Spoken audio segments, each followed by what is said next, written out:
Well, good evening, y'all. I am in the kitchen going to make something good. Now, I've made this before a long time ago, but today I'm going to make homemade chicken spaghetti using my home canned chicken. And this is just to show y'all, if you'll put stuff in your pantry, it's easy to make a meal.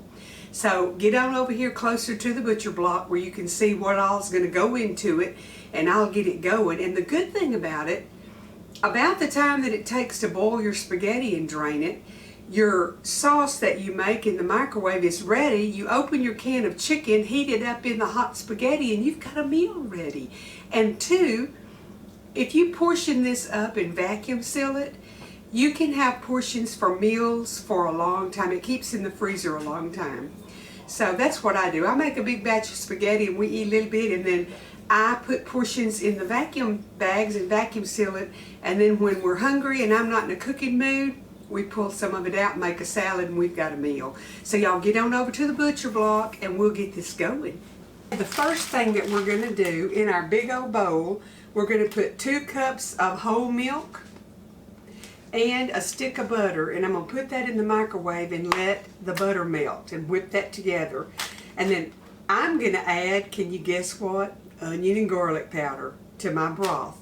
And then what I'll do is make the thickener, which is going to be about 1/3 of a cup of cornstarch dissolved in just a little bit of milk or water, and let this part get thick. And then you add your Velveeta cheese. Now I know some of y'all can't get Velveeta, and I don't know what will work alternatively because I've only ever used Velveeta in this recipe.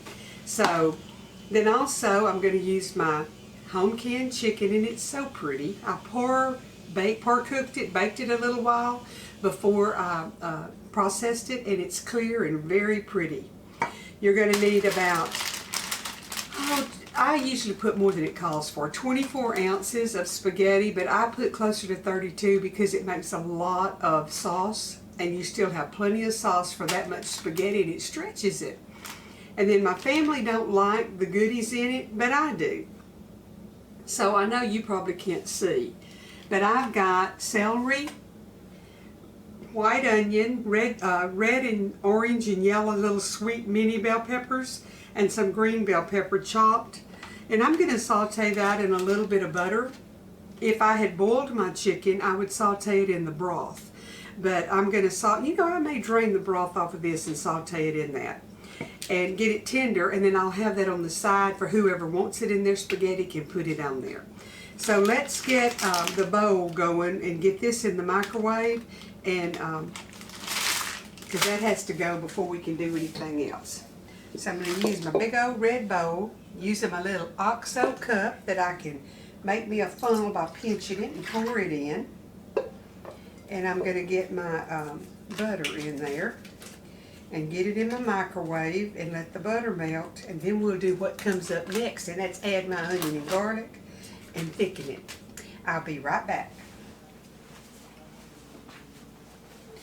Okay, I'm going to get this over here in the microwave, and those of you that are new to my channel, when I remodeled my kitchen, I added a roll-out microwave, and it is heaven on earth for me because I can put my bowl in here and close it and set it, and when I get ready to stir it, I don't have to reach up into a microwave and get the bowl out. I just open the drawer and stir it and close it. It's been wonderful. I'm going to set it for about 3 or 4 minutes, let that butter melt, and then we will stir it up and add some flavor into it. Won't be long and I'll have chicken spaghetti ready. I wanted to show y'all how pretty and clear this chicken is. Isn't that beautiful? The broth is clear. Par cooking makes a huge difference in how your chicken looks. You can use it either way. It's just prettier, and I like pretty. So I'm going to let that melt, and in the meantime I'm going to use the same cup, and I'm going to get my cornstarch and some liquid and get my slurry made to thicken it, and then I'll add my cheese. When the cheese melts, we're ready to add cooked spaghetti and the chicken, and it'll be ready to eat.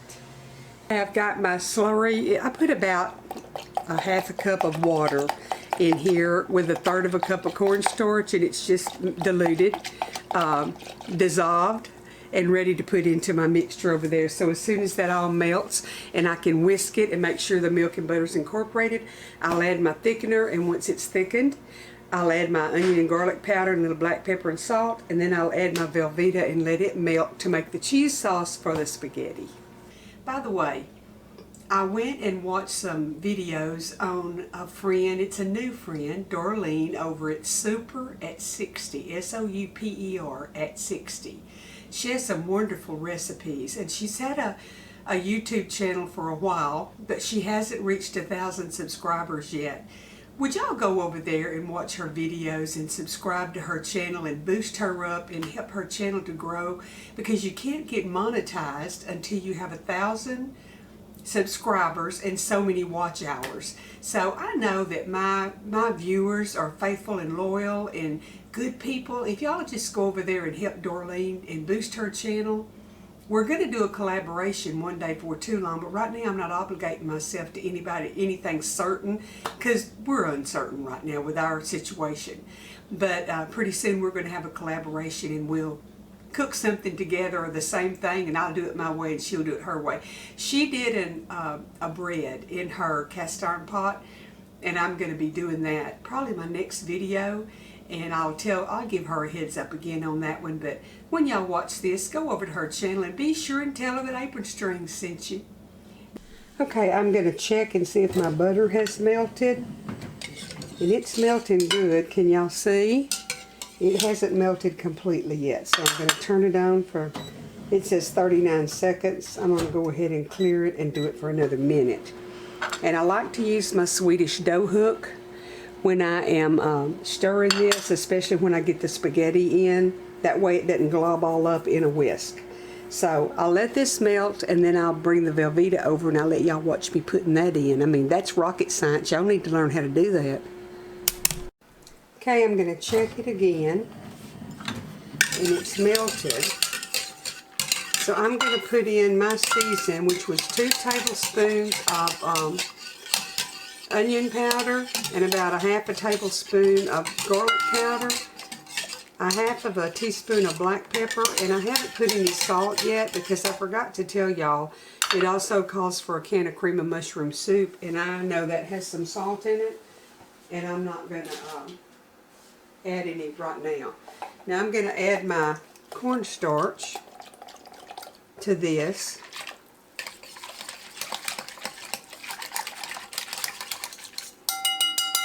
And let it thicken.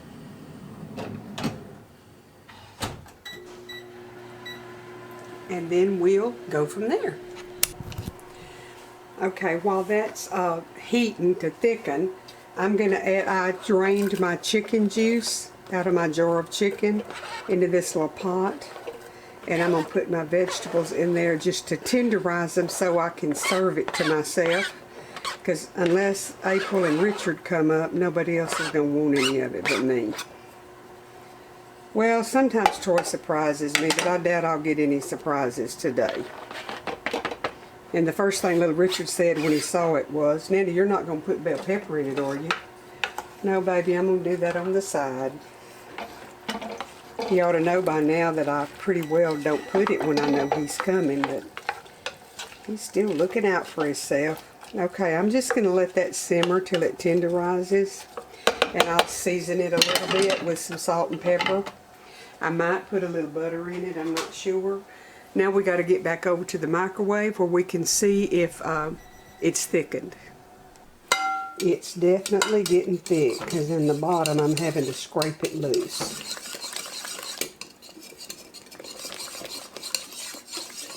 For this, I could use my whisk and get it done a lot better. I think I will.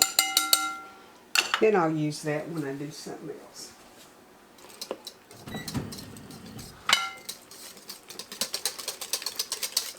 Make sure the butter and all is incorporated well.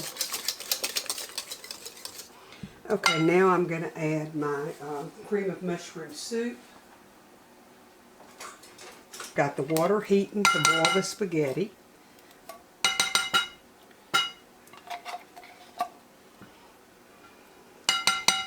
Our friend that's a builder called this morning and wanted to know, was Richard here? He needed him to work today, so his papa drove down there and got him, and he worked. And he just got home, and I know he's starving, so this will be ready shortly, and I'll take care of that starving. Okay, I've got that incorporated well. Let me get my Velveeta. This is 2 pounds of Velveeta cheese cubed up.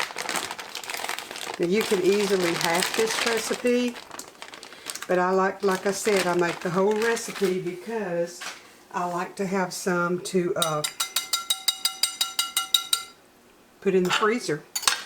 Been a couple of times lately that Troy was hungry and chicken spaghetti sounded good, so I just pulled it right out of the freezer and heated it up and made us a salad, and we had a meal.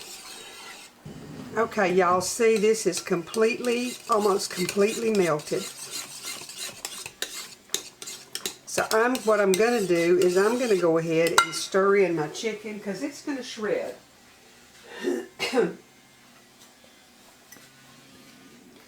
And that's okay if it's shredded in there. And it's okay if I get a little bit of the juice because it's very thick. Isn't that pretty? My chicken is so pretty. This is breast. And I'll try to remember to leave a link to when I canned them, where y'all can watch if you want to see how to can chicken like this.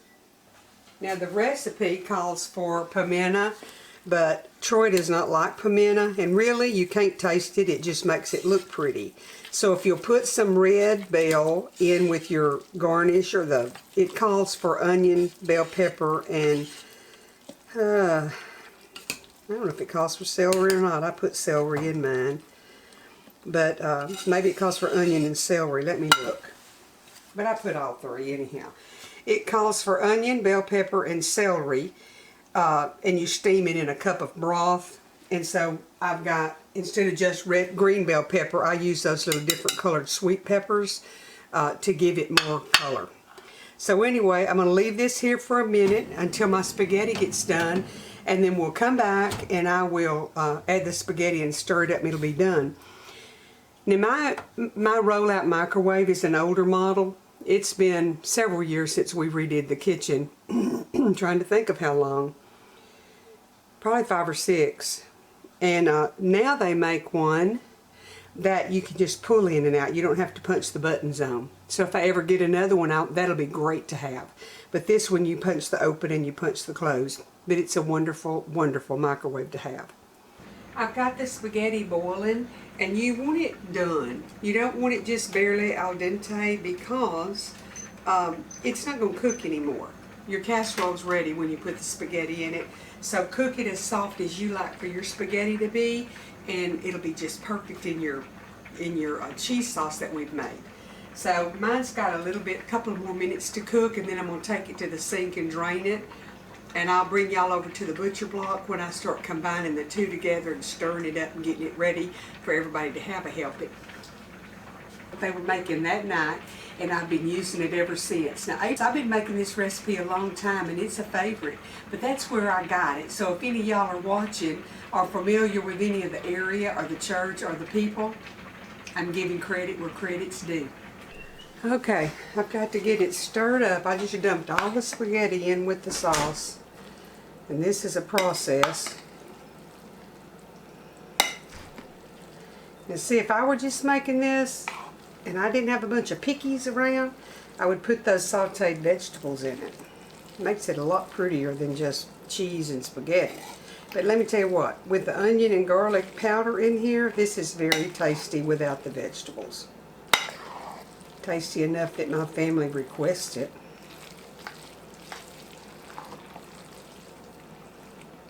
I'm just going to continue to stir this, and I'll bring y'all back when I get it all ready. How's that? There's no use in y'all watching me struggle with this. It's almost like lifting something heavy because the spaghetti gets thick and hard to pick up with all the cheese on it.